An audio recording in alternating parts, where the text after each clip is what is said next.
So we're here this morning in Cheshire at Gary Hanmer Racing Yard, and we've got Shae with us. Shae, how old are you? Where are you from? I'm 19 and I'm from Middlesbrough. Okie dokie. And this racing yard was your placement when you graduated from the foundation course 3 months ago, and you've stayed working here. Yeah. What is it like working in this yard? Because I have to say, it's got the most fabulous feel. It's really, really friendly. What's it like being here? Yeah, it's lovely. It was very easy to settle into, and everyone's just so friendly and everyone will help. Gary, the trainer, he's a very nice man. He'll do everything with us. He'll muck out, he will ride, he goes racing. So anything we'll need, Gary knows his standards and shows us how it needs to be done. That's good. That's really good. So tell me what a typical sort of morning would be like here for you working in this yard. We start at 7. I've got my own barn, so I've got 12 horses to do. I have 2 hours to muck them out. In between, I might be taking rugs off, putting rugs on.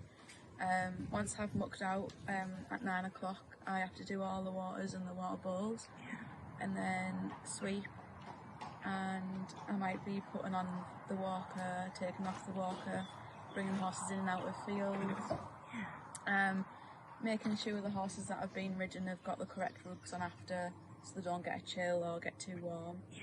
And then in between there'll be lots coming in and out, the riders riding, so I might be putting their lots on the walker and things. There's lots of jobs to do on the yard in between as well.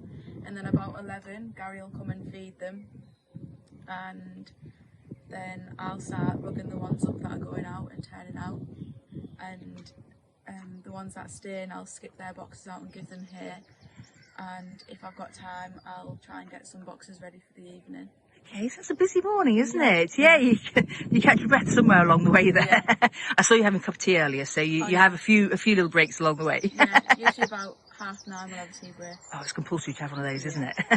So tell me, obviously, because your background was riding, you came to the racing college and you were a rider, and you do hack out occasionally here, but you prefer to be a non-rider. And obviously you get so many different opportunities doing that. And you see all the horses, you work with more horses, and obviously you'll go racing and do all the same as other people will do.